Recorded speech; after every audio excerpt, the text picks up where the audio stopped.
오늘 말씀은 열왕기상 17장을 보도록 하겠습니다. 열왕기상 17장 31절로 40절, 31절에서 40절. 열왕기상 17장 31절에서 40절까지. 사무엘상을 주셨는데. 아, 사무엘상. 제가 열왕기라고 했어요? 사무엘상을 주셨어요. 사무엘상. 아이고, 사무엘상을 주셨습니다. 더위를 먹었네. 사무엘상 17장. 구약성경 436쪽입니다. 제가 갖고 있는 구약성경 31절로 40절. 31절에서 40절. 한 구절씩 한번 읽어보겠습니다. 어떤 사람이 다윗이 한 말을 듣고 그것을 사울에게 전하였으므로 사울이 다윗을 부른지라. 다윗이 사울에게 말하되 그로 말미암아 사람이 낙심하지 말 것이라 주의 종이 가서 저 블레셋 사람과 싸우리라 하니 사울이 다윗에게 이르되 너가 가서 저 블레셋 사람과 싸울 수 없으리니 너는 소년이고 그는 어려서부터 용사임이니라. 다윗이 사울에게 말하되 주의 종이 아버지의 양을 지킬 때에 사자나 곰이 와서 양떼에서 새끼를 물어가면 내가 따라가서 그것을 치고 그 입에서 새끼를 건져내었고 그것이 일어나서 나를 해하고자 하면 내가 그 수염을 잡고 그것을 쳐서 죽였나이다. 주의 종이 사자와 곰도 쳤은즉 살아계시는 하나님의 군대를 모욕한 이 할례받지 않은 블레셋 사람이니까 그가 그 짐승의 하나와 같이 되리이다. 또 다윗이 이르되 여호와께서 나를 사자의 발톱과 곰의 발톱에서 건져내셨은즉 나를 이 블레셋 사람의 손에서 건져내시리이다. 사울이 다윗에게 이르되 가라, 여호와께서 너와 함께 계시기를 원하노라. 이에 사울이 자기 군복을 다윗에게 입히고 노트를 그의 머리에 쓰고 또 그에게 갑옷을 주매 다윗이 칼을 군복 위에 차고는 익숙하지 못함으로 시험적으로 걸어보다가 사울에게 말하되 익숙하지 못하니 이것을 입고 가지 못하겠나이다 하고 곧 벗고 손에 막대기를 가지고 시내에서 매끄러운 돌 5을 골라서 자기 목자의 제구 곧 주머니에 넣고 손에 물매를 가지고 블레셋 사람에게로 나아가니라. 아멘. 오늘 서동인 장로님 이 감사예배 드리게 돼서 감사드립니다. 전에 왔을 때는 이제 깜깜해가지고 막 보이지도 않고 불도 없고 그랬는데 그래도 오늘 그래도 이렇게 다 완공되어가지고 참 감사합니다. 오늘 이게 말씀을 어떻게 어제 단톡방 보고 기념 예배가 있다길래 분명히 가야 되겠다 작정을 하고 야 이거 무슨 말씀을 전해야 될까 막 계속 고민하다가 오늘 아침에 사과 작업 꽃따기 하면서 아 이게 요 말씀을 좀 나누면 좋지 않을까 그런 생각이 들었습니다. 일단은 축산업을 하기 때문에 다윗이 이제 양치기 시절의 그 경험 부분 그리고 이 양치기를 통해 가지고 결국은 하나님의 쓰임을 받게 되고 결국은 이스라엘의 왕이 될 수 있었었고 그리고 국토를 최대한으로 넓히는 그래서 이스라엘 역사에서 가장 이름이 남길 수 있는 그런 그런 사람이었기 때문에 이 양을 치는 것이 목축이기 때문에 이 축산하고도 연동되어서 이렇게 좀 살펴보면 좋겠다 그런 생각이 들어서 오늘 이 본문을 택했습니다. 이거 이제 유명한 본문이죠. 요 다음에 이제 골리앗과 싸움이 나오는 부분인데 근데 제가 살펴볼 것은 그 다윗이 하나님으로부터 축복을 받을 수밖에 없었던 것이 결국은 뭐 이 사무엘 선지자를 통해서 하나님께서 8번째 아들인 다윗을 선택해 준 뭐 그것이 이제 가장 우선순위겠지만은 인간적인 눈으로 보자면은 제가 볼 때는 지금 이 골리앗이 오늘 읽지는 않았지만은 요 앞부분을 보게 되면은 40일 동안이나 지금 이 골리앗하고 사윗 부대하고 이렇게 이 갈등이 계속 생깁니다. 40일. 그러니까 어느 누구도 범접을 하지 못하는 거죠. 이 블레셋이라고 이 골리앗이라고 하는 이 기골이 장대한 2m 거의 3m 정도 되는 이런 사람이 이 앞에 턱 버티고 있으니까 기가 죽은 겁니다. 그래서 40일 동안 이 낙담하고 있는데 32절에 보게 되면은 낙담하지 말라라고 하면서 이제 다윗이 등장하게 되는데, 결국 사울이 이제 반대를 하죠. 반대를 하는데 33절에 보게 되면은 너는 소년이고 이 골리앗은 어려서부터 용사다라고 하면서 눈에 보이는 객관적인 평가죠. 인간의 눈이죠. 인간의 눈으로 보게 되면은 뭐 세 발의 피죠.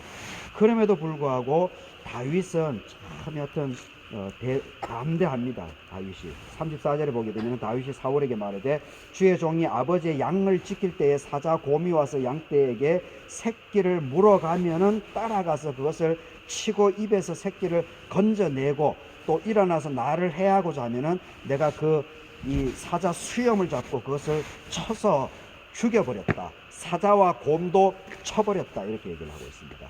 그러니까 바로 제가 이게 여기서 이제 나누고 싶은 것은 바로 이 34, 35, 36절 이 부분입니다. 결국 다윗이 그 목동으로서 자기에게 주어진 그게 현실이죠.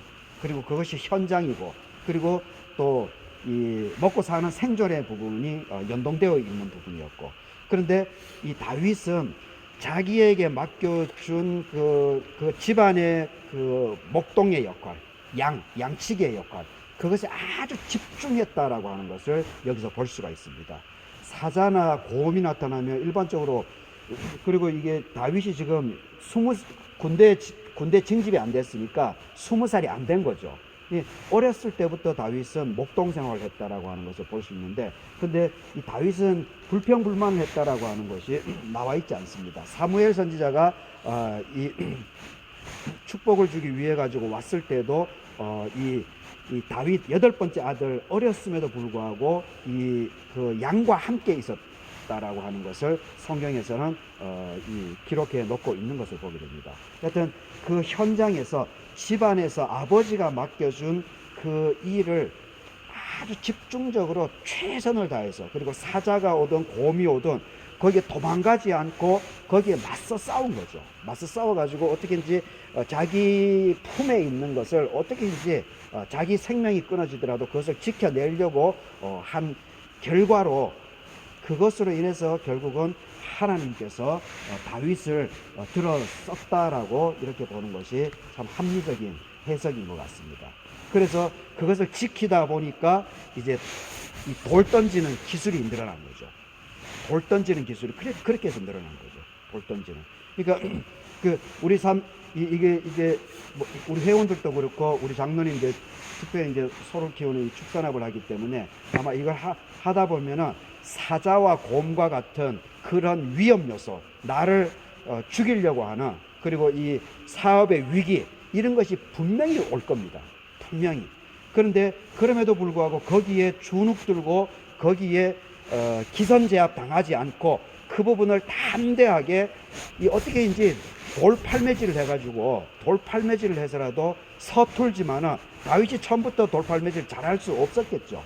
그냥 사자하고 곰이 오니까 어떻게인지 이렇게 양을 지키는 그것이 자기의 그 사명이니까 그것을 하다 보니까 돌팔매질의 기술이 그래서 늘어난 거, 당연히 늘어났겠죠.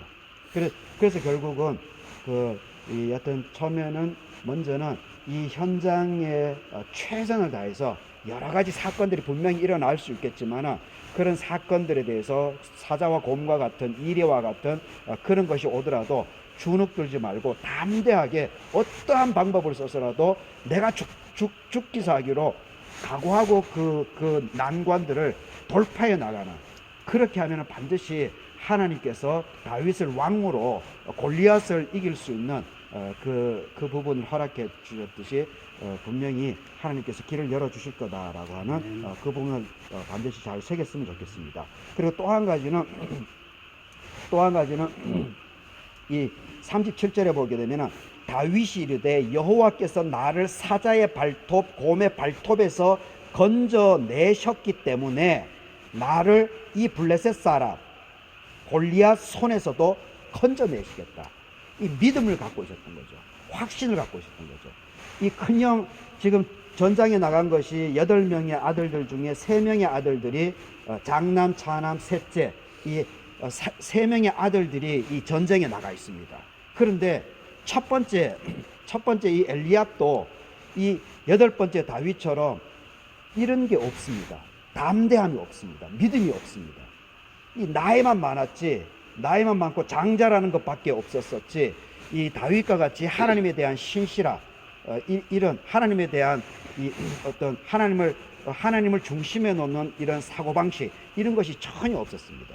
그러니까 결국은 하나님께서 사무엘을 통해서 하나님께서 아신 거죠. 그래서 8번째 아들이지만은 다윗에게 하나님께서 이 축복을 허락해 주신 것이 아니겠습니까? 어떤 그 난관에 봉착했음에도 불구하고 자기의 기존의 내 삶 가운데 함께 하셨던 하나님, 성공 경험, 이것을 부여잡고 지금 삶의 난관에 처한 부분을 담대하게 믿음으로 지금 돌파해 나가려고 하는 이러한 믿음의 모습을 볼 수가 있습니다. 그렇기 때문에 또 이 난관을 헤쳐 나갈 수 있었던 것입니다. 그리고 또 한 가지 이제 마지막으로 세 번째로 살펴볼 것은 이 38절 39절을 보게 되면 사울이 이제 자기 옷을 주지요. 다윗에게 입히고 투구도 하고 머리도 씌우게 하고 갑옷도 하게 하고. 그런데 39절에 보기에는 다윗이 칼을 군복 위에 차고 익숙하지 못함으로 한번 걸어보죠. 이렇게 걸어보죠. 그런데 익숙하지 않은 겁니다. 그래서 사울에게 말합니다. 익숙하지 못하니 이것을 입고 가지 못하겠다. 그리고 벗고 손에 막대기를 가지고 시내에서 매끄러운 돌 5을 골라서 자기 스타일대로 했다라고 하는 것을 볼 수가 있습니다. 사울이 왕이지 않습니까? 왕입니다. 그런데 중요한 것은 다윗은 자기 스타일대로 왕의 명령이기 때문에 일단 흉내는 내죠. 흉내는 내지만 이것이 자기에게 맞지 않기 때문에 자기 목소리를 냅니다. 자기 목소리. 눈치 보고 왕이기 때문에 왕의 명령에 그냥 주눅 들어가지고 이거 맞지도 않은 어색한 걸 여기 이렇게 가만히 있지 않고 그렇게 하면 분명히 자기가 죽지요. 그 왕이라고 해서 왕의 명령을 존중은 하지만은 그것을 따르지 않습니다. 그리고 자기 스타일대로 합니다. 자기 스타일. 저는 이거 참 중요하다고 봅니다. 대부분 사람들은 눈치를 보거든요. 무슨 일을 할 때든지 나이가 많든지 돈이 많든지 권력이 있든지 이런 사람들의 눈치를 다 봅니다. 저도 사실 그렇습니다. 눈치를. 그런데 하나님의 사람은 자기 스타일, 그게 창조력인 거죠. 창조력. 자기 스타일, 자기 페이스, 내가 내 자신을, 장로님을 가장 잘 알지 않습니까? 이 농장에 대해서도. 그러니까 이 스타일대로 가야 된다는 겁니다. 남 눈치를 보지 말고. 이렇게 했기 때문에 결국 골리앗과 싸워서 이길 수가 있었었고, 그 승전으로 인해 가지고 결국은 다윗이 왕이 될 수 있는 그런 엄청난 하나님의 축복을 이게 거머쥘 수 있는 그런 은혜를 입었다라고 저는 봅니다. 그래서 하여튼 우리 장로님 이 농장을 통해서 이 다윗에게 임한 이 하나님의 은혜, 축복이 이 농장에도, 그리고 여기 함께 하신 우리 회원님들에게도 함께 할 수 있기를 바라겠습니다. 다 같이 기도하도록 하겠습니다. 다윗이 사울에게 말하되 주의 종이 아버지의 양을 지킬 때에 사자나 곰이 와서 양떼의 새끼를 물어가면 내가 그것을 따라가서 쳐서 죽였습니다. 주의 종이 사자와 곰도 쳤은즉 하나님께서 사자와 곰의 발톱에서부터 나를 건져내셨기 때문에 블레셋 사람도 분명히 이길 수 있습니다. 그리고 다윗이 사울이 주는 군복 갑옷을 벗어던지고 자기 스타일대로 이 막대기와 매끄러운 돌 5을 가지고 이 골리앗과 싸워서 이기게 되었다. 아버지 하나님, 우리 서동인 장로님 이 축사 감사 기념 예배로 우리들을 모이게 불러주심을 감사드립니다. 오늘 사무엘상 17장 이 다윗이 블레셋 이 골리앗과 전투에서 이기기 전에 그 준비하는 그 모습, 그것을 통해서 결국은 다윗이 하나님으로부터 큰 은혜를 받고 하나님 임마누엘을 경험하게 되고 결국 그것으로 인해서 골리앗뿐만이 아니고 이스라엘의 왕이 되고 그리고 또 이스라엘을 가장 큰 영토로 확장하게 되는 그런 역사의 쓰임을 받게 된 것을 우리는 기억하고 있습니다. 오늘 이 말씀이 우리 장로님 이 농장 위에 또 함께 하신 우리 모든 회원들 삶의 현장 위에 동일하게 하나님께서 축복하여 주시고 책임져 주시옵기를 간구드립니다. 모든 것을 하나님께 맡겨드립니다. 지금은 우리 주 예수 그리스도의 은혜와 하나님의 사랑하심과 성령님의 위로와 교통하심이 우리 장로님 축사 기념 예배로 하나님께서 불러주심을 감사드리고 또 함께 하신 우리 모든 회원들과 우리 장로님의 이 현장 위에 하나님께서 축복하여 주시옵기를 축원하옵나이다. 아멘. 아멘. 아멘. 감사합니다. 수고하셨습니다. 있으셨어요. 기념 차례 하네. 네, 해야죠. 아니 그래도 잠깐 뭐 현황 얘기 같은 것도 좀